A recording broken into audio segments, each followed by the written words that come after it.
Shabbat Tov, donc le cours de la semaine dédié pour plusieurs personnes et pour la guérison de d'autres personnes.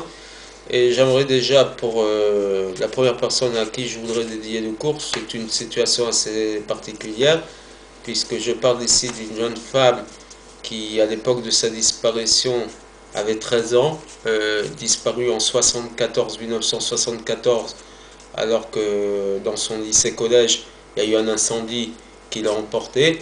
Et pourquoi j'aimerais dédier le cours pour cette personne? C'est parce que cette semaine, la semaine dernière, le jour de l'Akba Omer, jeudi dernier, nous avons pu l'amener pour la première fois à être enterrée selon les traditions juives, puisqu'elle était enterrée dans un carré juif. Et pour la première fois, elle a eu un enterrement juif digne de ce nom. Et j'aimerais pour son frère Robert et pour ses cousins cousines avoir une pensée profonde. Elle n'avait malheureusement pas de prénom hébraïque, mais elle s'appelait Viviane Françoise Badbaya. Et je pense que plus de 40 ans après, elle a pu avoir le repos qu'elle méritait. En plus, elle est enterrée près de sa mère dans le même carré à Pantin, au cimetière, au carré juif de Pantin. Et donc, je crois qu'on a bouclé une boucle par rapport à cette jeune femme qui aurait eu aujourd'hui plus de 50 ans, 55 ans. Et donc, pour le repos de son âme, Baruch Hashem, on a pu, même 40 ans après, lui avoir apporté un vrai tikkun. Et comme pour dire qu'aucune situation n'est irrattrapable, et Baruch Hashem, elle a pu avoir son enterrement qu'elle méritait. Deuxième personne, c'est Zora Bat Saouda, mère d'un de mes homonymes, M. Torjman, qui nous a quittés cette semaine à l'âge de 92 ans, il me semble. Et j'aimerais que pour son fils, ses deux filles, que Kadosh Baruch Hu leur apporte la consolation. Gérard Nataf, un cousin de notre ami Sergio, je n'ai pas son prénom hébraïque, mais sa famille se reconnaîtra. Et bien évidemment, ma tante Bilabra Chabad Rachel, mon ami Eliaou Ben Michael, M. Chayovitz, mon ami Mordechai Ben Chamousraï Sion, qui nous a quittés il y a 2 semaines déjà dans un accident de la circulation, le Rav Shmuel Ben Arav Chaim Hillel Azimov, et je terminerai par notre ami Chaim Ben Mesaouda, qui je sais laisse encore beaucoup de tristesse pour sa famille et pour des amis, parce qu'on ne remplace pas facilement un Roger. Et sa disparition nous tient toujours 2 ans après, nous fait encore beaucoup de peine. Et j'aimerais consoler mes amis pour qui c'est difficile et leur dire combien nous sommes avec vous pour cette tristesse qui nous a d'ailleurs aussi beaucoup fait mal. Et pour les refouads, je commencerai par Aziza Batsimcha, une amie d'un certain âge qui a été opéré cette semaine. Je sais combien sa fille Isabelle, son fils Philippe et toute la famille, même des amis de la famille d'Israël, sont touchés par l'opération qu'elle a subie cette semaine. Et vraiment leur dire combien je souhaite qu'Akadosh Baruch Hu vous donne beaucoup de force pour ce moment difficile et lui souhaiter une refoua shalema. Mais comme je dis cette semaine à une de ses nièces, c'est la Simcha, elle s'appelle Bat Simcha, sa mère s'appelle Simcha, et je crois qu'il n'y a que la joie qui peut atténuer les difficultés et qui peut lui permettre d'aller mieux. J'aimerais aussi dédier ce cours pour mon père David Ben Rachel, qu'on a fait rentrer cette semaine encore une fois à l'hôpital parce qu'il ne va pas très bien, et j'aimerais qu'on associe toutes nos prières pour sa guérison complète.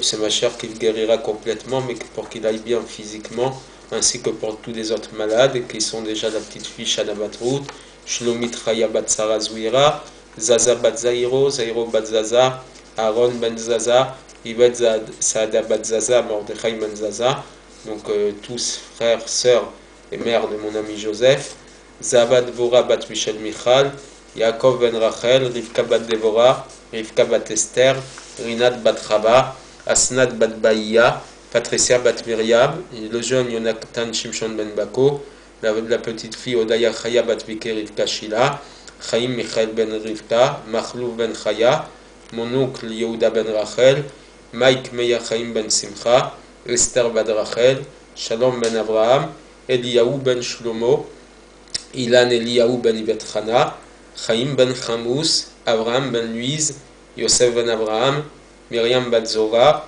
Gorin bat Faustine, Michael Raphaël ben Gzala, Aziza bat Kamir, Léa bat Rachmouna, Atou bat Kamuna, Ephraim ben Tataodet, Yosef ben Julichaya, Echaim Michael ben Sabrina. Pour tous et toutes, je souhaite une réfoua Shema et que toutes vos prières les accompagnent, eux et leurs familles.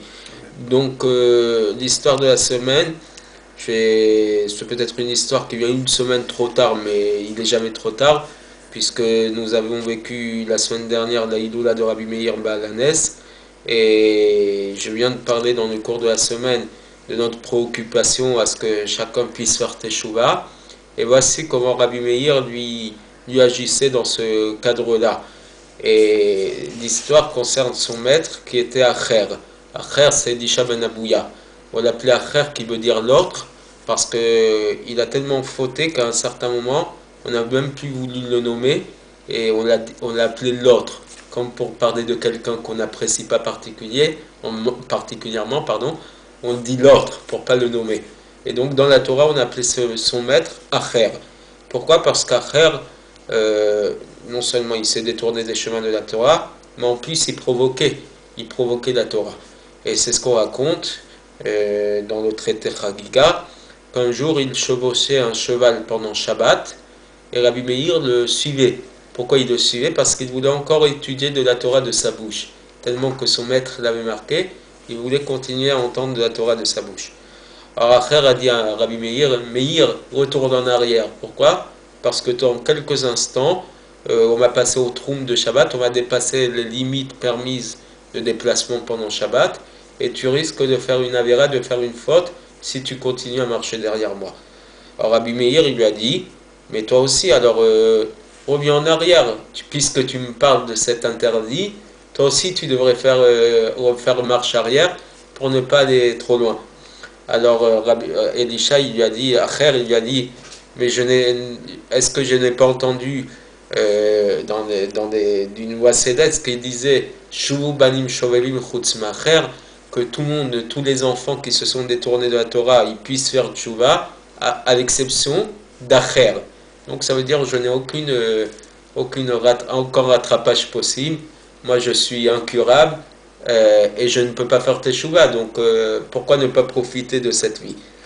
Alors Rabbi Meir a attrapé Acher et il l'a fait rentrer dans un Beth Midrash, dans une maison d'études.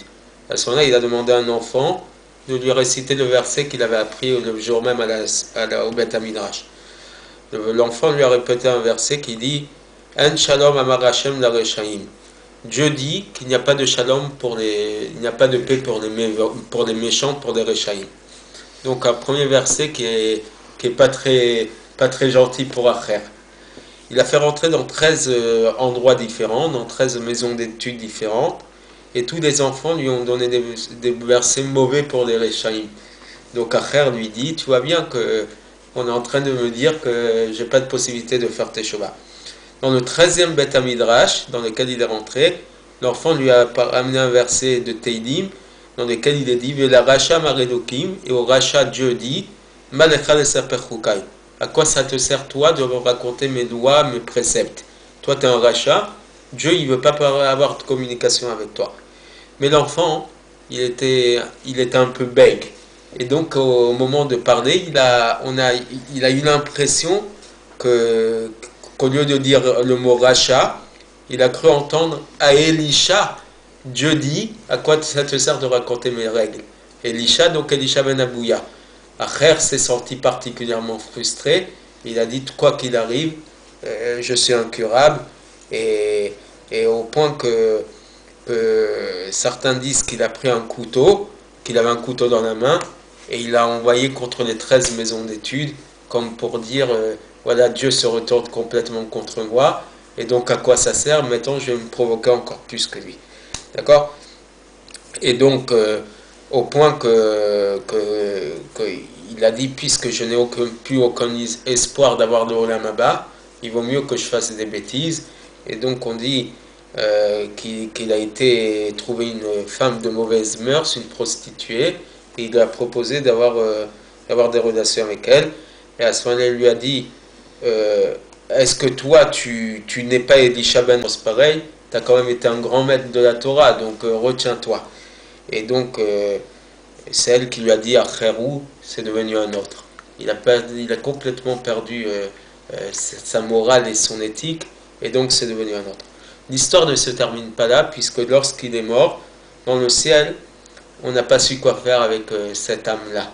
Parce que d'un côté, on a dit on ne peut pas le juger pour recevoir sa punition qu'il mérite, puisqu'il a étudié la Torah.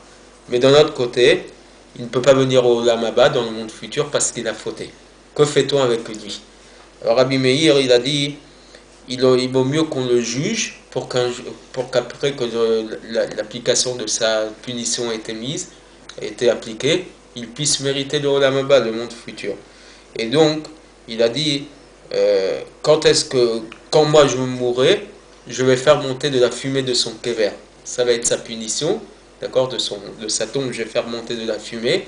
Comme ça, il va être puni pendant un temps, mais après, au moins, il va mériter le Olam Haba, le monde futur. Quand Rabbi Meir est décédé, pardon, effectivement, il y a eu de la fumée qui est montée du kever d'Acher, qui a été sa punition. Et Rabbi Yochanan, qui plus tard est venu, il a dit, mais comment une telle chose, comment il a pu faire une telle chose, puisqu'il a finalement brûlé son maître, celui qui lui a enseigné la Torah, il a brûlé par son souhait. Alors, ok, c'était quelqu'un d'important, il est tombé, il a trébuché, il a mal agi, mais est-ce que nous n'avons pas la possibilité finalement de l'amener au Olam Haba, dans le monde futur? Alors, il dit, moi, je vais le prendre dans ma main, je vais prendre la responsabilité que lorsque je vais partir moi-même, c'est moi qui vais éteindre la fumée le feu de sa tombe. Et c'est effectivement ce qui s'est passé, c'est que lorsque Rabbi Yochanan est parti, la fumée s'est arrêtée de brûler sur le kever d'Acher. Et donc de là on apprend que même ceux qui paraissent être tombés tellement bas que personne ne peut les sauver, avec nos bonnes intentions, avec notre désir de les sauver, on peut faire quelque chose pour eux. Donc aujourd'hui, je pense que chacun doit faire des efforts relationnels, même lorsque des personnes, on a du mal avec eux, parce que tout simplement ils nous ont fait du mal, ou parce que leur tête ne nous reviennent pas, ou pour quelque raison que ce soit, essayer de faire des efforts pour les sauver, pour participer à les sauver des punitions qu'ils méritent, comme nous tous méritons des punitions parce que nous n'agissons pas toujours très bien. Mais comme un frère qui a finalement été sauvé grâce à ses élèves, nous aussi nous avons possibilité de sauver les personnes qui ont peut-être mal agi. Espérer qu'Akadosh Baruch Hu leur fasse revenir à des meilleurs sentiments, leur faire teshuva, et peut-être que c'est ce qui participera au sauvetage de l'ensemble de notre communauté, l'ensemble de l'humanité, et que Mashiach viendra le plus rapidement possible. Shavuot Tov, et à la semaine prochaine pour la dernière ligne droite avant la fête de Shavuot. Bye bye.